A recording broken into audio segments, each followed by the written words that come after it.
توی این ویدیو قرار کل سنسورهای موتور و ماشین رو کامل توضیح بدیم. اینکه کجا هستن، چطوری کار میکنن و وظیفه‌شون چیه. پس تا آخر با من همراه باشید.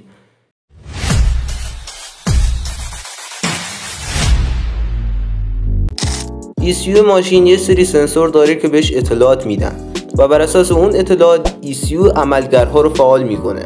عملگرها چیزایی هستن مثل پمپ بنزین، انژکتورها و غیره.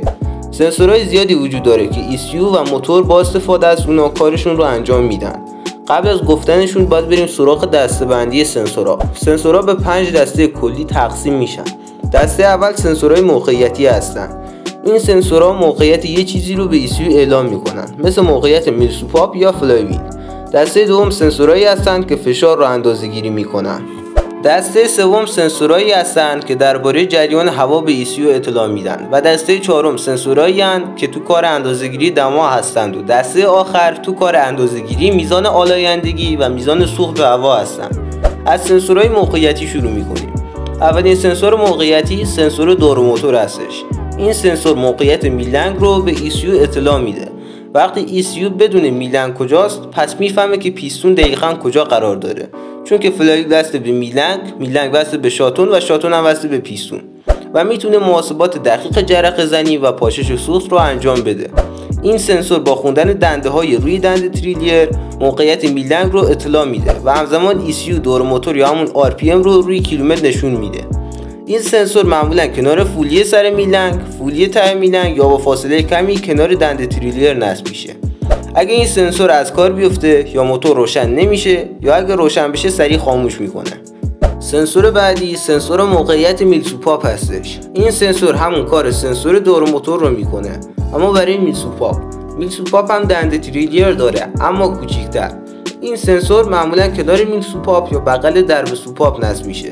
سنسور بعدی که بررسیش میکنیم سنسور TPS هستش که مخفف تراتل پوزیشن سنسور هستش، یعنی موقعیت دریچه گاز. این سنسور کنار پولکی دریچه گاز نصب میشه که با فشار دادن پدال گاز پولکی باز میشه و سنسور TPS به ECU اطلاع میده که ECU متوجه میشه که چقدر بار روی ماشینه و ECU با دونستن این قضیه زمان پاشش سوخت و جرقه رو تنظیم میکنه. این سنسور روی خود دریچه گاز نصب میشه و اگه خراب بشه موتور دور آرامش خراب میشه و موقع استارت ممکنه موتور خاموش کنه. حالا بریم سراغ سنسورهایی که درباره جریان هوا اطلاع میدن. اولین سنسوری که تعریف میکنیم سنسور مف هستش. سنسور مف به ECU کمک میکنه که چقدر سوخت بپاشه. این سنسور با اندازه‌گیری میزان هوای ورودی به موتور به ECU میگه که چقدر سوخت بپاشه. این سنسور بعد از فیلتر هوا و قبل از دریچه گاز نصب میشه و اگر به طور کامل خراب بشه ممکنه موتور روشن نکنه یا اگه کثیف باشه موتور بد کار میکنه یا خوب گاز نمیخوره و ممکنه چراغ چک هم روشن بشه.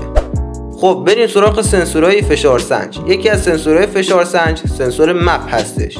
کار این سنسور دقیقاً مثل سنسور مپ هستش، منتها فشار هوای منیفولد رو بررسی میکنه که میشه بهش گفت سنسور فشار مطلق منیفولد. علائم خرابی این سنسور دقیقاً مثل سنسور مپ هستش.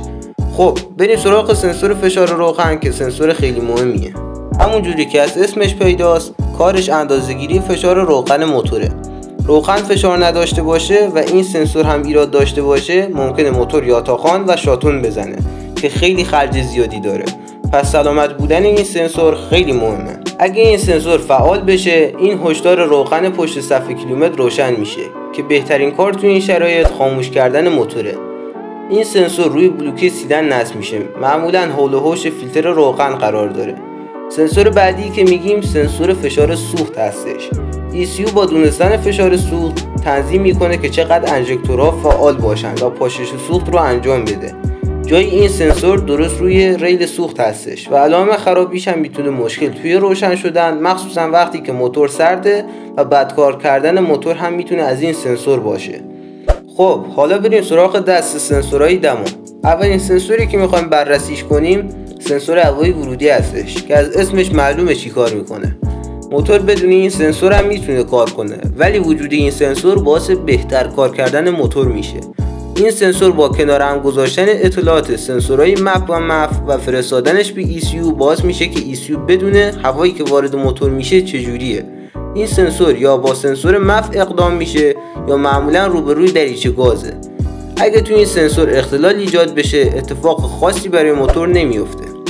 خب بریم سراغ سنسور دمای آب که تقریبا سنسور مهمیه که از اسمش معلومه وظیفه‌اش چیه. ECU با کمک از این سنسور میفهمه که دمای موتور چجوریه و اگه موتور داغ بشه فنها رو روشن میکنه و سوخت موتور رو کمتر میکنه، چون موتور گرم نسبت به موتور سرد سوخت کمتری نیاز داره. این سنسور اکثر اوقات کنار ترموستات نصب میشه و علائم خرابیش هم بدکار کردن موتور وقتی که سرده و دود سیاه موقع گرم بودن موتور از اگزوز میاد. سنسور بعدی سنسور دمای روغن هستش. ECU با دونستن دمای روغن، مثلا وقتی که روغن داغه و گرما روی ویسکوزیته روغن تاثیر گذاشته، ECU اجازه روشن شدن موتور تا زمانی که روغن خنک میشه رو نمیده. این سنسور معمولا روی بلوکه سیلندر یا سرسیلندر نصب میشه و تو بعضی ماشینا این سنسور با سنسور میزان روغن اقدام میشه و اگه خراب باشه دمای روغن رو زیاد یا کم وقتی که موتور سرده یا گرمه نشون نمیده. خب بریم سراغ دسته آخر سنسورها، یعنی سنسورهای آلایندگی. سنسوری که بررسیش میکنیم سنسور اکسیژن هستش که اکثرا هم میشناسنش و باش آشناییت دارن.